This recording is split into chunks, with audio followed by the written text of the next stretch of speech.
নমস্কার বন্ধুরা, সুমিতা রান্নাঘরে সবাইকে স্বাগত। আবারও চলে এসেছি তোমাদের সাথে নতুন একটা ভিডিও শেয়ার করতে। আজ তোমাদের সাথে শেয়ার করব আমি খাসির চর্বি দিয়ে ঘুগনি রেসিপি। এই ঘুগনির রেসিপিটা ভাত, রুটি, পরোটা, লুচি যে কোনো কিছু দিয়েই খেতে পারো। সব কিছুর সাথে জাস্ট ফাটাফাটি লাগবে। আমি তো এখানে খেয়েছিলাম লুচি দিয়ে, তোমরা চাইলে যে কোনো কিছু দিয়েই খেতে পারো। ঘুগনিটা বানানোর জন্য আমি সারা রাত মটর ভিজিয়ে রেখেছিলাম। মটরটা ভালো করে ধুয়েও নিয়েছি। কড়াইতে জল বসিয়ে দেব, দিয়ে মটরটা সিদ্ধ করতে দিয়ে দেব।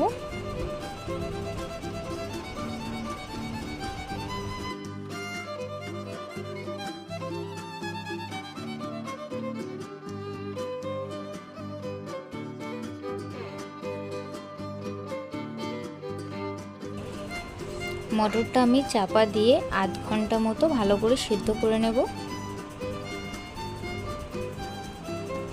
দেখো আমার মটরটা ভালোভাবে সিদ্ধ হয়ে গেছে।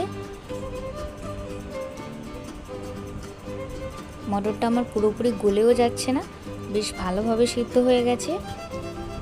মটরের জল সমেত নামিয়ে রেখে দেব। আর এদিকে আমি খাসির চর্বি নিয়েছি কিছুটা, চর্বিগুলোকে ছোট ছোট টুকরো করে কেটে নিয়েছি আর পরিষ্কার করে বেছে ধুয়ে নিয়েছি। রান্নাটা করার জন্য কড়াইয়ে বেশ কিছুটা সাদা তেল দিয়ে দেব, আর ফোড়নে দেব গোটা গরম মশলা আর তেজপাতা।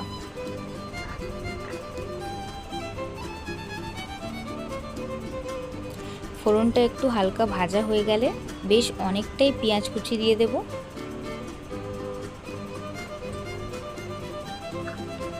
পেঁয়াজটা বেশি ভাজার দরকার নেই, পেঁয়াজটা হালকা নরম হয়ে এলে আদা, রসুন আর কাঁচা লঙ্কার পেস্ট দিয়ে দেব।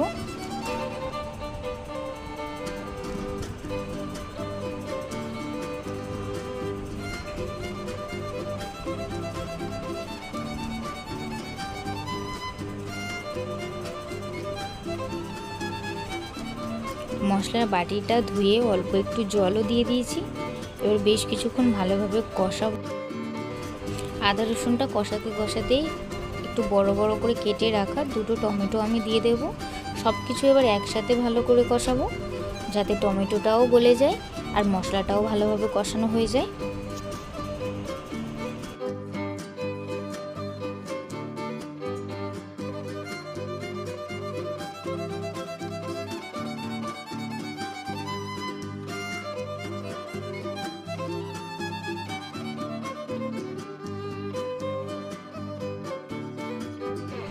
মশলা থেকে কাঁচা গন্ধটাও চলে গিয়েছে আর টমেটোটাও আমার ভালোভাবে গলে গেছে। এখানে কিছু গুঁড়ো মশলা দিয়ে দেব, পরিমাণ মতো লবণ, হলুদ গুঁড়ো,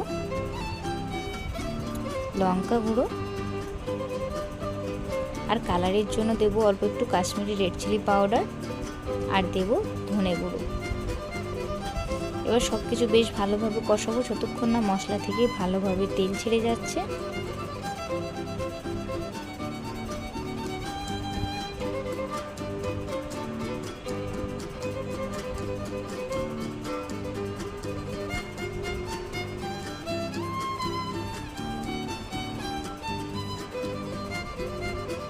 সব কিছু আমি বেশ ভালোভাবে কষিয়ে নিয়েছি। দেখতেই পাচ্ছ মশলা থেকে খুব সুন্দরভাবে তেল ছেড়ে গেছে।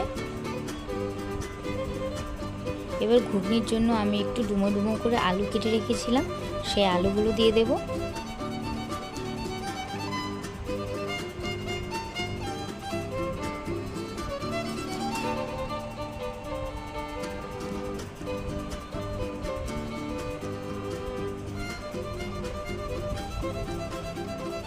মশলার সাথে আলু এবার ভালোভাবে কিছুক্ষণ কষাবো।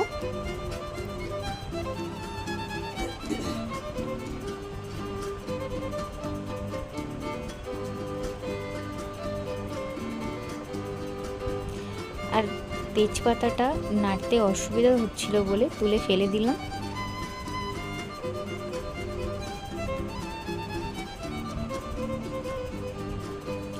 আলুটা আমি বেশ 2 থেকে 3 মিনিট মশলার সাথে ভালোভাবে কষিয়ে নিয়েছি। এবার খাসির চর্বিটাও দিয়ে দেব। খাসির চর্বিটা দিয়ে সব কিছু এবার ভালোভাবে একসাথে কষাবো।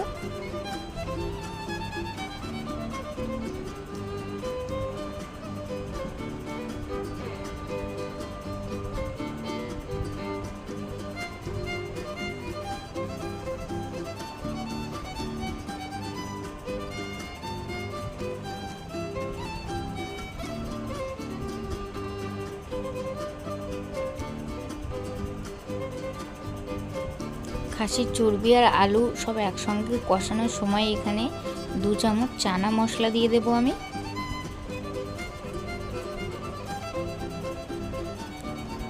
দিয়ে সব কিছু আবারও বেশ ভালো করে কিছুক্ষণ কষাবো।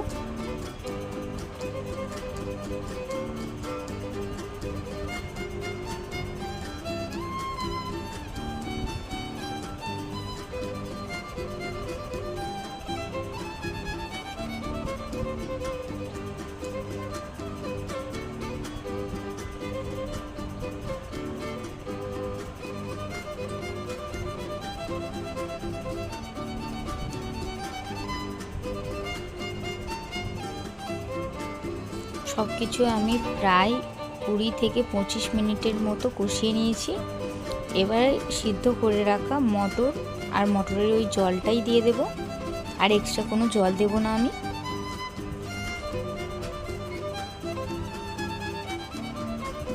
কষাতে কষাতে চর্বি আর আলুটাও 50%-এর বেশি সিদ্ধ হয়ে গেছে।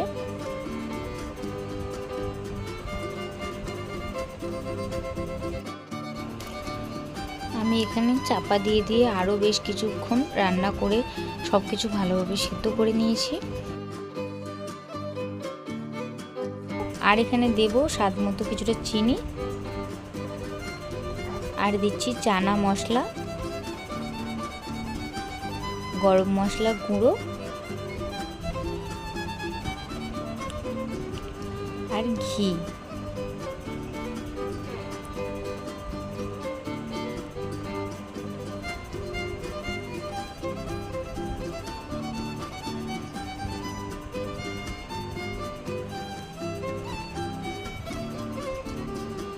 সব কিছু বেশ ভালোভাবে সিদ্ধ হয়ে গেছে, ঝোলটাও বেশ ভালো গামাখা হয়ে এসছে। নামিয়ে নেব। আর এই ঘুগনির রেসিপিটা যদি তোমাদের ভালো লাগে তাহলে like, comment, share and subscribe করে দিও প্লিজ। আবারও দেখা হবে নতুন কোনো ভিডিওর সাথে। ততক্ষণ সবাই সুস্থ থাকবেন, ভালো থাকবেন। ধন্যবাদ।